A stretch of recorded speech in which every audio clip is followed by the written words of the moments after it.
Kelly Davis, your host of the Untold Miracles podcast. And today on the podcast, we have a very special guest. He's a billionaire businessman, investor, film producer, author, TV personality. You might know him as one of the investors on the Emmy Award-Winning show Shark Tank. He's the owner of the Dallas Mavericks, the chairman and CEO of Access TV. He's a philanthropist and husband to Tiffany and father to Alexis, Sophia, and Jake. Mr. Mark Cuban, welcome to the podcast. Thanks, Kelly. How are you? I'm doing great. Mark, I had the opportunity to meet you 2 years ago at a superhero event in LA with some amazing miracle kids treated at Children's Miracle Network hospitals. And I have to admit, I had this perception of you as this tough guy on the basketball court on Shark Tank, and that was shattered after I saw you get down on the floor to be on the same level as these kids, and it was awesome. And I just want to thank you for your giving heart. I mean, it was a blast to hang with the kids, to be supportive, and they're so talented and fun, and yeah, it was great for me. I think I got a lot more out of it than they did.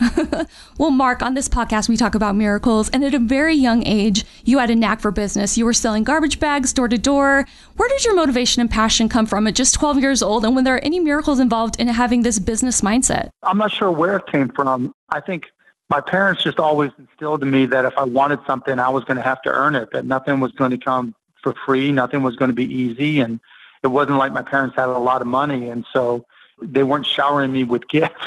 So it really was just recognizing that if I really wanted to accomplish something, I had to put my mind to it and go to work and do the work. What lesson did you learn at such a young age about business? I think I learned that business, selling in particular, selling garbage bags door to door, it was really about helping. And that if you have a business that solves problems and helps people, you can have a successful business. If you care about people and I think I learned this over the course of my business career. I didn't know it well enough when I first started, but, nice is underrated. That being nice really is a great business attribute that will take your business very far. And so solving problems, being nice, caring, being empathetic really goes a long way in business these days. Instead of going to your senior year of high school, you decided to enroll at the University of Pittsburgh. Yep. And after 1 year, you transferred to Indiana University without even visiting the campus. Right. Were there any miracles involved with you choosing that school? That I got in, that was probably a miracle. I saw a list of the best business schools and I picked out the cheapest one, and it was Indiana. And like I said, I didn't know if I would get in as an out-of-state student, but I did. And it was the best thing that ever happened to me in a lot of respects. It was a great experience. It helped me develop as a person. I learned more than I ever possibly could have imagined. So yeah, I guess it was a miracle that they let me in and a miracle that I lasted all the way through. Well, in 1982, you decided to move to Dallas, Texas, and you were fired from your job at Business Software, which is such a crazy story. I would love for you to tell our listeners about that. Sure. And how that may have inspired Micro Solutions, which you ended up selling to CompuServe for $6 million. Yeah, I mean, it was kind of crazy. When I first got to Dallas, I was living 6 guys in a 3-bedroom apartment, sleeping on the floor in an apartment complex called The Village, which is just a huge, huge complex. I had no money, didn't have a job, and these other 5 guys let me sleep on the floor. And I got a job first at working as a bartender at night, but that wasn't my dream job. And I really didn't know what I wanted to get into, but I thought technology might be a good fit. So I started going around and found this place called Your Business Software, which was the first retail software store in Dallas. And I walked in and did the interview, and they're like, "Did you take computers in college?" "No."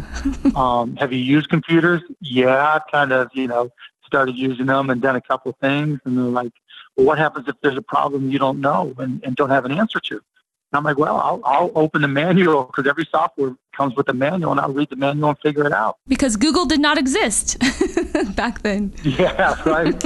Exactly. And so, I would read the manual and stay up late and teach myself. And I would go into the store late at night and use the computers there and just taught myself everything. I was the weird guy that literally would read software manuals and think it was a good thing.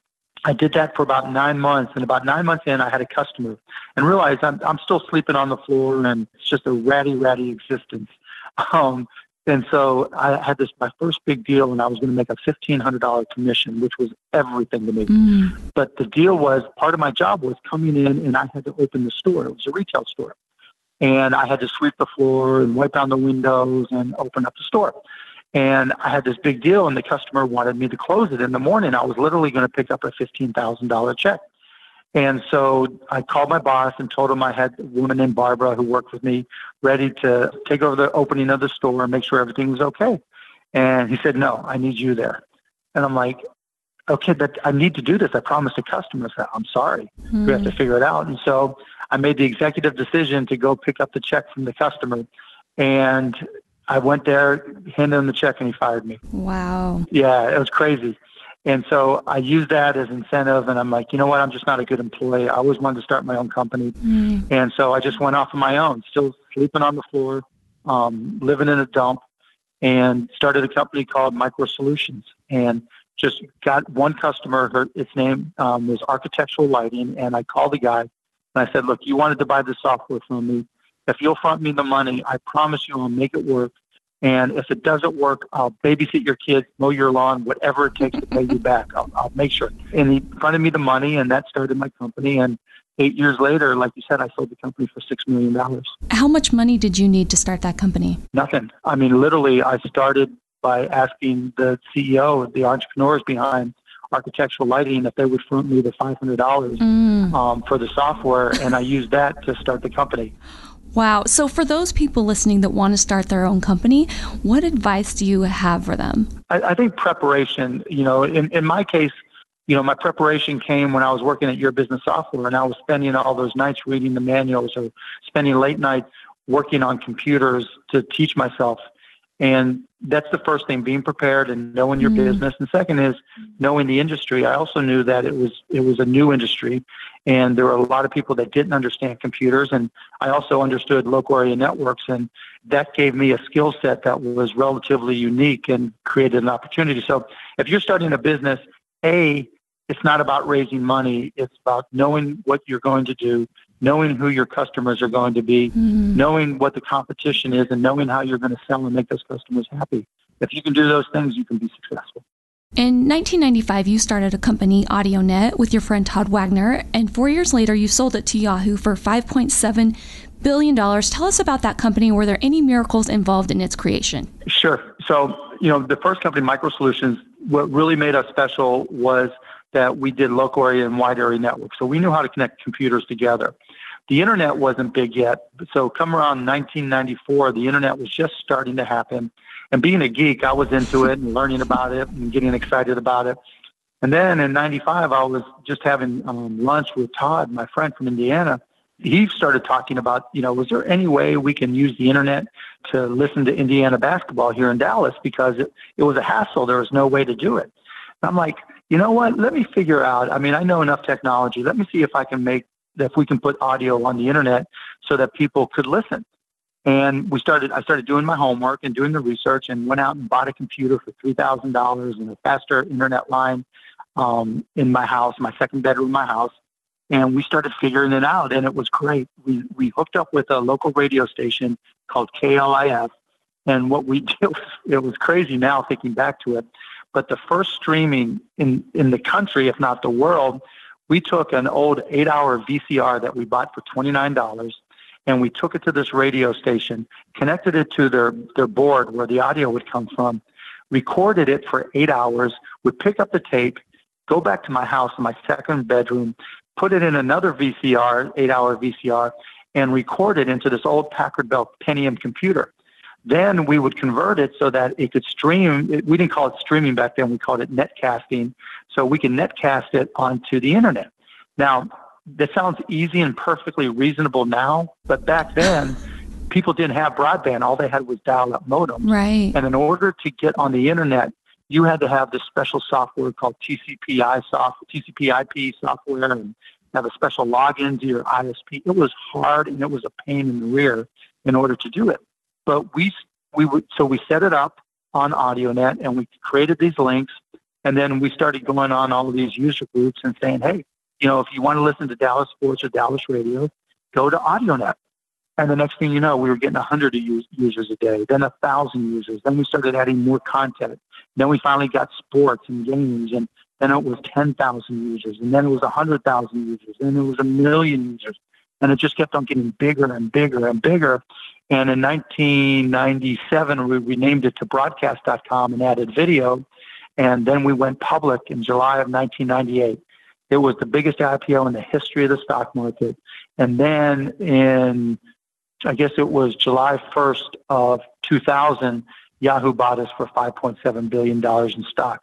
And at the time, we were kind of the YouTube of the day. We were YouTube and Spotify and Pandora all combined into one, where we were the largest audio and video site on the internet. It wasn't even close. And we were doing, $20-25 million a quarter as a public company. And Yahoo came in and said, we want to be in this business. And boom, they bought us. Wow. That was a miracle too. Okay, so this whole story is mind-blowing to me. First of all, that you were able to figure out this technology, but in that moment when you realized that this was going to work, you figured out how you can make this happen. What was that like? And did you have any dreams that it could be as big as it ended up becoming? I started realizing that this could be big when we saw the user growth that was happening and how excited people got about, we were the cure for homesickness. We had people on the Aleutian Islands streaming these Dallas radio stations and people from Korea emailing us saying, oh my God, I feel like I'm back home. And so we knew we had something special. And so we didn't go out and raise money right away. I actually put up most of the money myself from my micro solutions money. And so I was terrified because this was like my nest egg. But we got up to, 10, 15 employees. And I remember sitting in front of, we had a little staff meeting and saying to them, look, if we do this right, this is a multi-billion-dollar company. And if we don't do this right, we're going to kick ourselves for losing this opportunity. And everybody was excited. Everybody who came into the company got stock. And so when we sold to Yahoo, we had 330 employees and 300 of them became millionaires. So what was that moment like for you when you became a billionaire? How did your life change? It's funny. It changed in so many respects, but it didn't change in far more. Obviously, it was a special moment when you think about it. Never in my wildest dreams crossed my mind that it would happen. When it did happen, it was interesting because my friends really didn't know how to treat me. It was like, okay, are you going to change? Are you going to be the guy in the Rolls Royce asking for the Grey Poupon? And I was like, no, I'm still the same guy. I'm still a slob. I'm still going to drink the same, drinks and eat the same food and drive the same car and live in the same house. And so it took some getting used to from my friends and family. I lost a few friends because all they wanted was give me this, give me that. But I think the miracle part of it is my best friends back then are still my best friends now, and I'm still very close to. Oh wow! Yeah, so it was a change, but it was all a change for the better. Wow, well, thanks for sharing that. I want to talk to you about Shark Tank. Have you witnessed any miracles on the show where there was no way you thought a shark would invest and they did and it ended up becoming a successful business? Well, I'll tell you one, that was crazy, and it just came to fruition today, actually. Really? Yep, you'll hear it first here. Okay, There was a company called Cycloramic, and what Cycloramic did, and this was like 4 or 5 years ago, what it did was they had software that worked on an old Apple iPhone 5. Okay. And the old iPhone 5s had a flat base. You put the software on, download the app, Cycloramic, and it would stand up on any flat surface. And then it would start recording, but it would also hit the buzzer and pulse it so that it would start to turn. Literally, it would turn in circles on a table and take a panoramic picture. And it was really cool. And I loved it. I loved the idea. I gave them $300,000 at that time and 20% of the company, and gave them more money later to help them grow even more. But then Apple changed the form of the iPhone. It's no longer was a flat bottom, so it couldn't just turn. So they had to completely change their business model, and they were terrified. And I went to visit them, and we finally found a new CEO who had some great ideas on using their technology to do 360 views of cars. Long story short, 5 years later, the company just got bought today by Carvana for $22.7 million. Wow. It's incredible. It's a tribute to their hard work and all they've been able to do. It's incredible. Mark, what's been your most memorable moment on the show to date? I think, just helping people. You're effectively an entrepreneur, Kelly. You know what it's like. Your whole life's on the line. It's your business. It's everything. Your identity's tied up in it. And it's nerve-wracking a lot of the time. And when someone comes on the show and their back's against the wall, and if they don't get a deal, they may go out of business. There's companies that I've been able to help really turn the companies into a real business. and make them successful financially, emotionally, spiritually, and just in ways that I never thought I'd be able to help people. And that's just been phenomenal. Mark, in 2000, you purchased a majority stake in the NBA's Dallas Mavericks. And in the 20 years before you bought the team, the Mavericks won only 40% of their games. And you helped take them to the NBA Finals twice. And on June 12th, 2011, you win the NBA championship against the Miami Heat. Tell me what that moment was like, and what was the key to that turnaround? Well, the key was having a guy named Dirk Nowitzki, who's really tall and really good. And part two to that key was not being stupid and trading. And some of the best deals are the ones you don't do. And then, just trying to be supportive, because the organization had been down for so long. It was voted the worst professional sports franchise of the 90s right before I took over. They were just downtrodden. People didn't think or believe they could be successful. And I came right in and said, look, we're done losing. The train's going to speed up and you can jump on, or, I won't be mad if you step off because it's not for you. And we had a couple of people that weren't excited. They liked just, working 9 to 5 and, it wasn't something they were passionate about or were willing to invest their time into. And so some people left, but for those who stayed, things just changed. It was crazy how once the players had somebody who believed in them and invested in them and supported them, their attitude changed. They improved their skill set because they worked at it, and we became a better team. And, we made the conference finals in 2003. We went to the finals in 2006 and didn't win. And then 2011, we were playing LeBron James and the Miami Heat, and everybody thought we were toast and we had no chance. And we beat them in 6 games, and it was great. It was not just great for the organization and myself and my family, but when a team wins a championship, the entire city is on fire. There's no other business, there's no other industry where they do something well and the entire city throws a parade. And I still get emotional about it, but it's, I want to do it again because that's how much fun it was. I don't know of any other owner in the league that has the passion that you do. Tell me where that came from. Did you play growing up? Yeah, I wasn't very good, but I still play pickup basketball, and I love the sport. And, one of the beauties of owning the team is I get to go on the court and shoot baskets right on the main court, as the players start to come out. But I've always been passionate about basketball and excited about it. But I think I'm just competitive. I'm hyper competitive. My wife would tell you I'm too competitive. And just that desire to really excel at what I do, I think that's what drove me to try to be successful, whether it's the Mavericks or any business. Wherever I can try to contribute, if I can, then that's what I'm going to do. So, Mark, the game of basketball has changed quite a bit over the years, if you look back. How do you as an owner navigate these changes? Well, you pay attention. You look to see what's working elsewhere, and you have to be brutally honest with yourself. You have to be very self-aware. Where are our strengths? What are our weaknesses? How do you change that? What are our different opportunities? And these past 2 years are the first losing seasons we've had since I've been here. And they're painful. They're brutal. But it's part of the process of rebuilding. And hopefully our rebuild will be shorter than most, but it's something that we have to do. And the competitive side of me says, okay, learn what I need to learn, read what I need to read, talk to who I need to talk to, pay attention to everything I possibly can, consume as much information as I can, and hopefully make the right decision.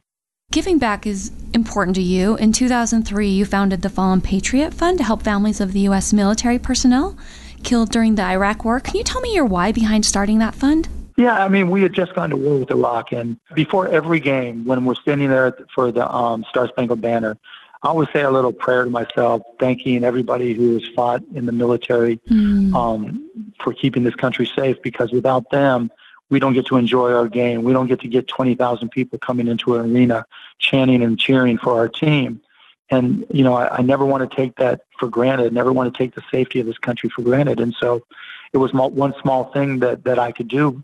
But we gave more than $5 million to veterans of Operation Iraqi Freedom. And, we didn't promote it a lot because I don't like to promote different things that I think are for the right reason, but it was something that I thought was important. Well, you've been on a lot of TV shows, Mark. Yep. Dancing with the Stars, Entourage, Girl Meets World, to Shark Tank. What's been one of the most memorable experiences for you? And I'm wondering if it might relate with Dancing with the Stars. Oh, yeah. Dancing with the Stars was the most terrifying thing I've ever done in my entire life. Was it a hard decision to make, or you're like, I'm going for it, I'm going to do this? Oh, I'm going for it. Yeah, I'm going for it. I just had my hip replaced, actually. Oh, my gosh. Like 8 weeks before. That's crazy, Mark. It was crazy. Did they say you should not be doing this? They didn't recommend it, but they let me do it. Wow. So, yeah, it was exciting, but it was the scariest thing I've ever done. Like I was saying, I'm proud to say that the number one shows ever in terms of audience size for Dancing with the Stars, I was on. I danced. Not that I'm taking credit for it, but think about dancing live in front of 22 million people. Honestly, I can't imagine the terror and the fear that would be involved with that, because even if you practice it perfect, like, what if you just missed that one step, right? That throws off the whole... Oh, I did. It was crazy. So the first two, like, people didn't know who I was really, and they're like, okay, it's just some tech guy, that owns a sports team. He's going to be horrible, And, this guy can't have any rhythm. And so I got through the first one dancing to King of the Road. And so I got through that and I didn't make any mistakes. And I stayed on to the shock of many. And then the next week I danced again and I didn't make any mistakes. My score wasn't as good, but I lasted and I survived it. The third week we were doing the jive and it was the hardest thing. And I had to do this thing where I slid across the floor and she did a cartwheel in my arms. And it was like, there's no way we're pulling it off. We couldn't get it to work half the time when we practiced. I got it to work. And the first 2 weeks I was concentrating so hard. I didn't get to hear anybody cheering or the fans clapping because there's like 500-600 people in the studio. Mm-hmm. And so I think, okay, I'm going to enjoy the moment. And I enjoyed the moment and boom, I missed a step. And it took me a second. I got back on track, but it was still amazing, and I lasted like 6 weeks, just about halfway through. Beat Floyd Mayweather, beat a bunch of people I never thought I would beat. So it was a killer experience. I loved it. That's so cool that you did that. So tell me, Mark, what's been the biggest miracle in your life? I mean, my kids, obviously, just they're healthy, they're incredible, they're smart, they're engaging. Sometimes my oldest daughter, my 14-year-old, thinks she's too smart, but that's just part of it every single day. And probably of all the things I have, the thing I like the most is when any of my kids just call me dad. And I always think to myself, how crazy is it that I just have these incredible kids and incredible wife and incredible family, and I'm their dad. And of all the things I do, there's nothing more important. Mark, who's been the biggest miracle worker in your life? My wife. She puts up with me. Literally. Are there miracles involved with putting up with you? Yeah, every day. I do think you have a very interesting work ethic. I think you're 24 hours of a day. How many of those are you working? It's interesting. I'm far enough along now where I get to pretty much pick my schedule. So I tend to work more at home these days. And so when my kids come home, unless I'm traveling for some reason, when my kids come home, I get to be there. My 8-year-old son, I get to spend a lot of time with. My 11-year-old daughter, I get to go to all her games, and we spend a decent amount of time. My 14-year-old, that's another battle. That's where I need a miracle, trying to figure out how to deal with a 14-year-old girl, because as much as I try. I've read a couple, different articles where you've talked about parenting and, not letting them use their devices as much as they want to. And I'm sure it's really hard to navigate the days of social media and technology. And yeah, I think there would need to be some miracles involved with that. Yeah, a lot of miracles involved with that. It's difficult. It's really, really difficult. And summers are easier than during the school year, because during the school year, they always have the excuse, I need my phone or I need my iPad to work on my homework and to do this or to do that. Mm-hmm. During the summer, we get a little bit more control and make them read or do chores to get access to their devices. But 14-year-old girls, oh my goodness. It's just never my wildest dreams. I unfortunately was a 14-year-old girl once, and I was really hard. My mom had a really hard time knowing what to do with me. She'd always call my dad, what am I supposed to do with her? So I empathize for you right now, because I was that girl, and I'm sorry that you're dealing with that. Oh, my goodness. Mark, before we end, I have a couple quick fire questions for you. Sure. I want to know something that most people do not know about you. A couple things. One, I'm terrified of heights. I play the piano, but I'm lousy. I taught myself to play guitar. I love to make hot dogs in the microwave, and I just learned how to make salmon in the microwave. So if I can make something that I can cook in the microwave, that's like the happiest moment of the day. What even made you think about putting salmon in the microwave? Because I love salmon, and it's like, it takes too long, and I'm not going to cook it the way you're supposed to cook it. So I got online and Googled, cooking fresh salmon in the microwave, and lo and behold, there it was. Mark, what is the best piece of advice you've ever received? Oh my goodness. My dad. Today's the youngest you'll ever be, so live like it. You know, we always, as we get older, we always think, okay, now we're 30, we're old. You know, now we're 35, we're old. Now we're 40, you're old. And then you look back, you get older, and you look back to being 25 and thinking you're old, and you think how crazy that is. And you think about, okay, you hit 40, and you don't do certain things because you're 40, and you're not supposed to. That's not appropriate for a 40-year-old. And I think my dad taught me more than anything. You know, you're young. No matter how old you are, you're young. And think young, act young, do young things, because when you're 90, my dad's 92 now, when you're 92, when you think back to when you're 60, you're going to think you were young. When you're 70, you're going to think you were young, and you don't want to look back and regret the things you didn't do. And, you know, that's what I told myself when I did Dancing with the Stars. I don't want to look back when I'm 90 and say, woulda, coulda, shoulda. And so the best advice I ever had was, no matter how old you are, live young, because today's the youngest you'll ever be. I love that. What's the most transformative book you've ever read? Every one of them. I read a lot. I read hours every day, and I try to read books where I can just pick up one little thing. And if I can just pick up one thing from a book that helps me or makes me smarter or makes me more self-aware, then that's a win. And so there's no one that just changed my life, but there's been 100 that influenced my life. What are you reading right now? Mathematics in Our Universe. I forget the exact name, by Max Tegmark, Tegmark.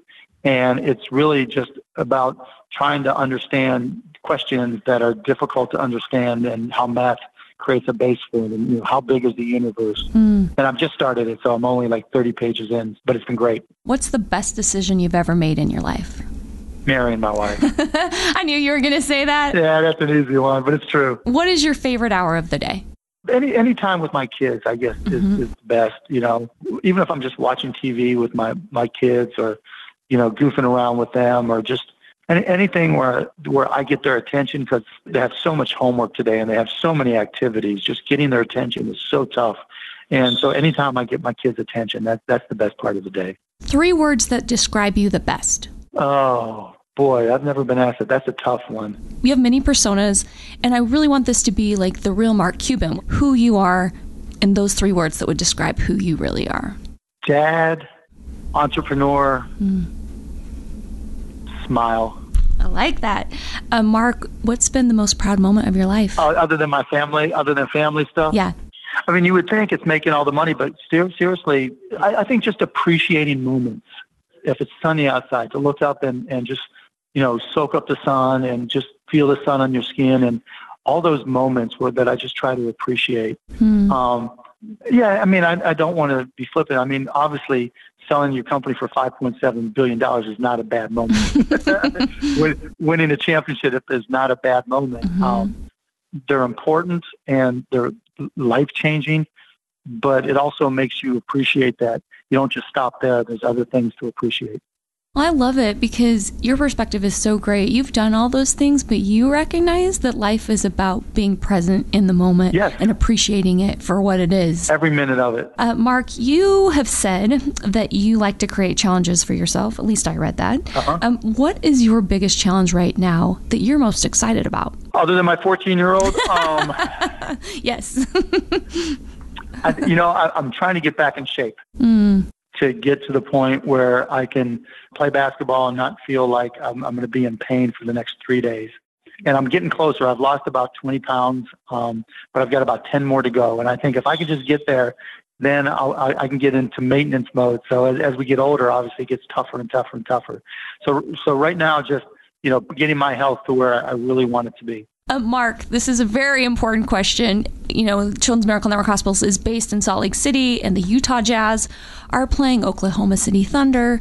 Do we have a chance to advance to the next round? Yeah. And who do you think is going to win the NBA championship? I never make predictions, particularly when it comes to other teams, because that'll always backfire. The Jazz have a good chance. I mean, first games on the road are always tough, but this is where you find out how good a team you have, because your coach gets to make adjustments, and the Jazz have a great coach. You just got to win one road game and then win your games at home, and it's really tough to play in Utah. Final question is, and I ask this to all of my guests, if there were 3 miracles that you could create in the world today, what would that look like for you? I think we've become too tribal where everybody kind of groups together into little groups instead of, one big global group. And I think I try to make it so we were more inclusive and less tribal. So that would be one. Mm-hmm. I think particularly in the United States, we don't help from the bottom up. We deal with averages. Mm-hmm. And so we talk about the average unemployment, but yet there's still cities with unemployment 10+%. There's still segments of cities with unemployment 15%. And so I think we've got to focus on the people who need the most help. And like a team, you're only as strong as your weakest link. And I think focusing on and helping people from the bottom up. And that also applies with income inequality. You may sound hypocritical, somebody with my wealth talking about it, but I think, there are ways to make it so that we help from the bottom up. I'm the first to say, and I've written about this, that I'm not opposed to paying more taxes. It's the most patriotic thing that I can do after military service because, we don't get what this country offers us without others doing what they do for our country. And so number 2 is paying our taxes and helping from the bottom up. And I guess number 3 would be healthcare. If the people in this country are healthier, then, life is easier for everybody. Life is better for everybody. So I know a lot of that sounds kind of sticky and kind of, well, of course, but that's what I think about. And if you could have a personal miracle? I'd pass it on to somebody else. I'm good. I love it. And that just is so telling of who you are and how I've just been so impressed with you the last couple of years. I'm just like, when I email you, Mark, you respond immediately. Like, I know if I email you, I'm going to get a response like in 5 minutes. And I know you're busy. And I know there's so many people that want your time, but you're just an amazing human being. And I'm grateful for your time today. And thanks for your time. Thanks, Kelly. I really appreciate it. And thank you for all you do. I mean, thank you for including me with the kids. It was a great experience. Marriott Vacation Club brands have supported Children's Miracle Network hospitals since 1983. In 2017 alone, Marriott Vacations worldwide raised over $1.6 million for local CMN hospitals. Marriott Vacation Club resorts raise money through wristband room key sales, sports tournaments, associate giving, and more. Thank you, Marriott Club brands, for helping save kids' lives.